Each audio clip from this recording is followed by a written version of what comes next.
راہ میں ان کے مشکل کہاں، ان کی منزل بھی آسان ہے،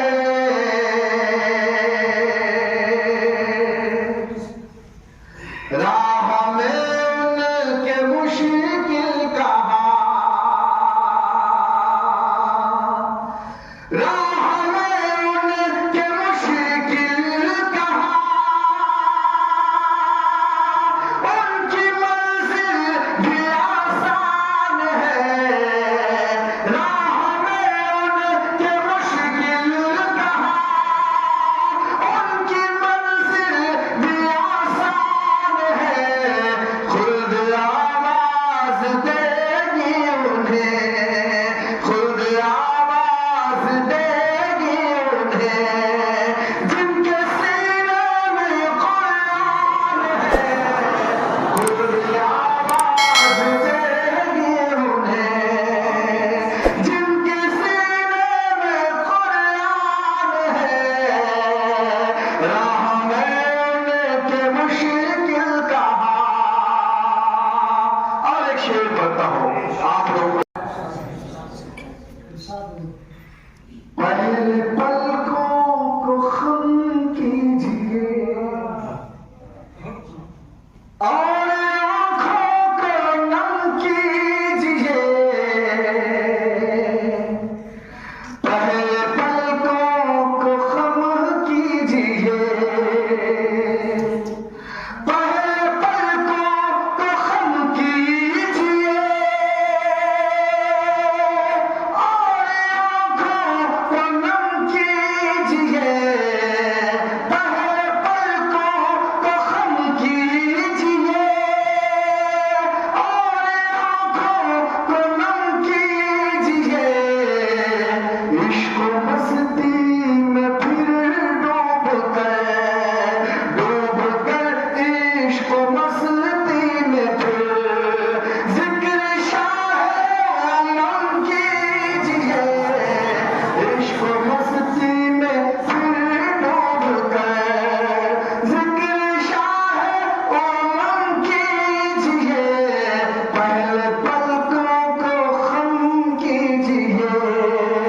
اور آنکھوں کو نم کیجیے۔ اور نعت پاک کا یہ شعر پوری دنیا کا موجودہ منظرنامہ ہم تمام اہل ایمان اہل اسلام کی حالت پیش کرتا ہوں۔ میرے بھائی ظفر اقبال صاحب تشریف رکھتے ہیں، حضرت مفتی صاحب کا آپ سے یہ نظر آ رہا ہے، میں ان کا بھی شکریہ ادا کرتا ہوں کہ انہوں نے یہ موقع مجھے فراہم کیا ہے۔ پیش کرتا ہوں میرے ساتھ نعت پاک، پہلے پلکوں کو خم کیجیے اور آنکھوں کو نم کیجیے، ڈوب کر عشق و مستی میں پھر ذکر شاہ عالم کیجیے، ڈوب کر عشق و مستی میں پھر حد سے زیادہ پریشان ہے،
سوچتے ہیں کہ دنیا میں ہمیں چین اور سکون کیسے مل جائے، آپ کے بھائی نے ایک نسخہ بتایا ہے نعت پاک کے شعر کے حوالے سے، پیش کرتا ہوں درخواست فرمائیں